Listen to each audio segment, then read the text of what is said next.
Hoje eu quero contar pra vocês os 8 pontos que fizeram meu cérebro ficar viciado em estudar. Eu me chamo Natália e eu tô aqui pra te ajudar a se reencontrar assim como eu me reencontrei. Número 1. Ambiente. Como eu já falei pra vocês, o ambiente ele molda o comportamento. Então o que eu comecei a fazer? Eu comecei a cuidar do meu ambiente cada vez mais, principalmente o virtual. Então eu comecei a seguir pessoas que gostavam de estudar, que liam mais, e tudo isso começou a virar uma influência pra mim. E além disso, no meu ambiente físico, eu comecei a colocar também livros cada vez mais à mostra para que ele ficasse fácil de eu ver. Então, se eu visse alguém estudando no Instagram, por exemplo, eu já tinha aquela motivação. Só que se meu livro está escondido, eu tenho uma fricção maior. Então, eu tenho uma dificuldade maior em fazer esse comportamento, principalmente quando ele está ainda se tornando um hábito.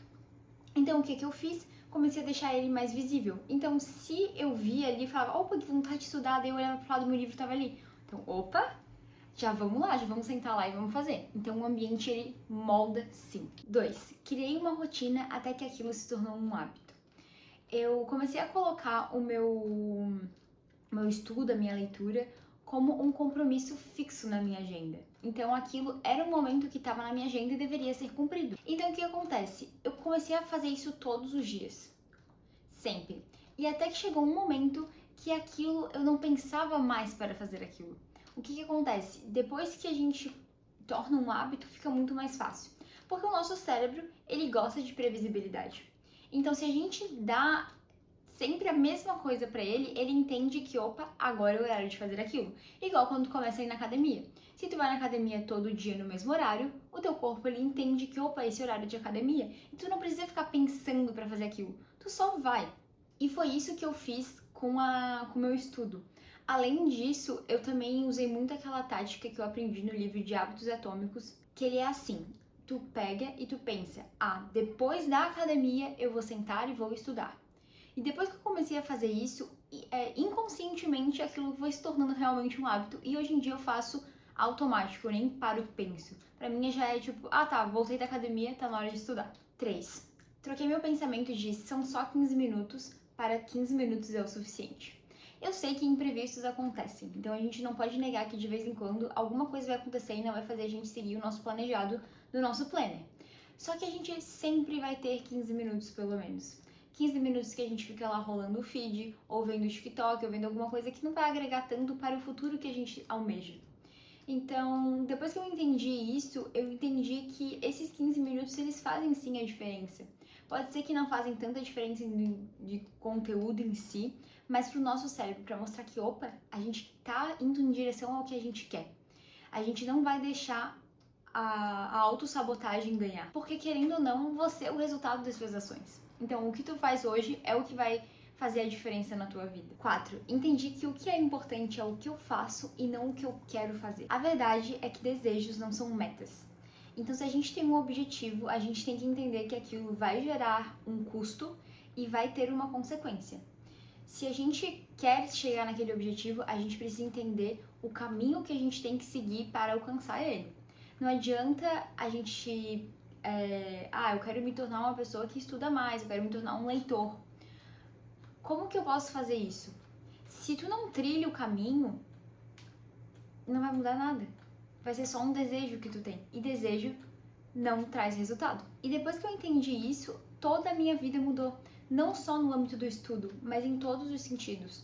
Porque a verdade é que nem eu falei antes, a nossa vida ela é baseada pelo que a gente faz, não pelo que a gente quer ou espera fazer. Se eu quero fazer algo e eu não faço, não mudou nada. O importante é o que tu faz. 5. Aprendi a lidar com a minha zona de conforto. Esse aqui é um ponto que é muito interessante porque a nossa zona de conforto, ela limita a gente em muitos aspectos. Provavelmente quando tu começar a estudar algo novo, tu vai se sentir incomodado porque tu não sabe o suficiente daquilo. Então tu vai pensar, caraca, isso não é pra mim, isso é estranho. Só que o que acontece? Todo desconhecido, ele vai ser um incômodo até ele se tornar familiar. Quando ele se torna familiar, é porque o teu limite, o teu patamar ali da zona de conforto, ele foi alterado. Então tu vai ter a capacidade de expandir cada vez mais a tua zona de conforto se tu continuar e persistir naquilo. Por mais que seja, ai, tá me incomodando, mas eu vou conseguir. Às vezes vai ser um pouco mais difícil mesmo, mas tu vai e volta até tu entender. Tudo é possível, a gente só tem que persistir naquilo. Então aqui tem um segredinho da zona de conforto que eu vou falar pra vocês, que é basicamente assim. A gente tem que saber o que a gente quer fazer. Por exemplo, eu quero estudar mais. Por que eu quero estudar mais? Porque eu quero adquirir mais conhecimento para ter mais sabedoria. Ok. Aí eu vou começar a agir em direção a isso. Eu comecei a agir em direção a isso e vai chegar um momento que eu vou chegar no meu patamar, que é a minha zona de conforto. O limite da minha zona de conforto. Quando eu chegar ali e querer ultrapassar, a gente vai começar a sentir um incômodo. Porque aquilo vai ser muito diferente, vai ser desconhecido.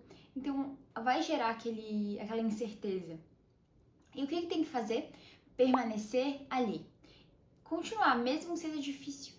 Vai aos poucos. Eu tô lendo um livro que ele se encaixa muito bem nisso. Porque ele é um livro muito diferente do que eu já estudei. Ele é um livro que ele traz uma forma de falar diferente. E nos primeiros capítulos eu me senti tão ruim porque aquilo era tão difícil. Eu tinha que ir, eu tinha que voltar. Foi mais complicado. Só que eu persisti, porque eu tava quebrando a minha zona de conforto. E agora tá sendo muito mais simples. Parece que as coisas estão se encaixando mais. De vez em quando ainda tem algumas coisas que fica mais difícil, que eu penso, será que eu vou conseguir? Só não, eu vou conseguir. Já consegui até agora. É só mais um pouquinho, vamos lá.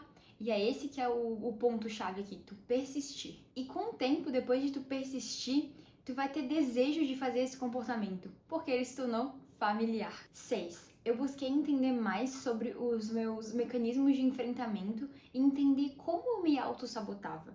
Por que acontece? Eu tinha principalmente 3 pontos chaves ali que eu sentia bastante dificuldade de lidar. Medo de fracassar, então eu tinha muito medo de tentar aprender alguma coisa e não conseguir, quando cara, tu vai conseguir aprender. É só tu se esforçar o suficiente. Só que às vezes a gente quer as coisas fáceis, a gente quer dar nosso mínimo e achar que a gente vai ter o máximo. Só que não é assim, a gente precisa se esforçar de verdade. Então, eu troquei esse meu pensamento também.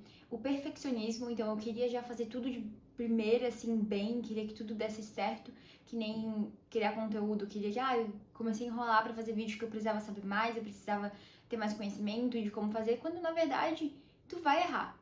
Só que tu vai aprender com o teu erro e que isso vai te ajudar. Então, depois que a gente começa a trocar nossas visões, a gente passa a entender que isso é tudo uma forma de nos auto-sabotar e não nos fazer sair do lugar, não nos fazer sair da nossa zona de conforto. Mas o terceiro também, que eu acho que é um bem puxado, assim, que muita gente tem, que é o de pensamentos destrutivos. O que acontece? Muitas vezes a gente se autocritica porque a gente tem muito medo de que as outras pessoas façam essas mesmas críticas a gente. Só que como a gente tá se autocriticando, a gente meio que tiraria o poder das outras pessoas, quando na verdade não é assim. Muitas vezes as pessoas não vão nem te criticar, só que tu já se julga tanto, já tem tanta crítica em ti por ti mesmo, que tu fica travado, tu se sente mal. E assim, as outras pessoas vão te criticar. Todo mundo vai te criticar, mas o que tu faz a partir disso é o que muda. Então, quando eu compreendi, quando eu mudei esse meu pensamento, principalmente porque eu comecei a criar uma pessoa dentro de mim que ela, uma pessoa não, uma versão minha dentro da minha cabeça que ela sabia lidar com esses sentimentos. E quando eu criei essa pessoa, eu consegui meio que ter ela como uma mãe ali na minha cabeça, sabe? Tá, agora o que eu faço? Tô com esse pensamento, como que eu posso fazer isso? O que eu posso fazer? E quando eu tive esse insight de usar esse poder de criar essa versão nova minha, eu entendi que essa versão, na verdade, ela existe dentro de mim. Só que ela não tem esses mecanismos de enfrentamento errado que eu tenho. Então, se ela existe dentro de mim, eu também posso existir na vida real sendo ela. E a única coisa que eu tenho que fazer é entender qual o caminho que eu tenho que trilhar para chegar até ela. E isso tá sendo um processo, ainda tô tentando, mas é muito legal a gente ter essa outra visão desse sentimento, sabe? Desses mecanismos ruins. 7. Epifanias não alteram vidas. Consistência, sim. Não adianta vocês verem esse vídeo hoje, pegar e falar, vou estudar 3 horas por dia, todos os dias, então daí eu começo hoje, aí amanhã eu faço também, mas aí no terceiro dia acontece alguma coisa que eu não consegui, aí no quarto, porque eu não consegui ontem, eu não vou fazer também.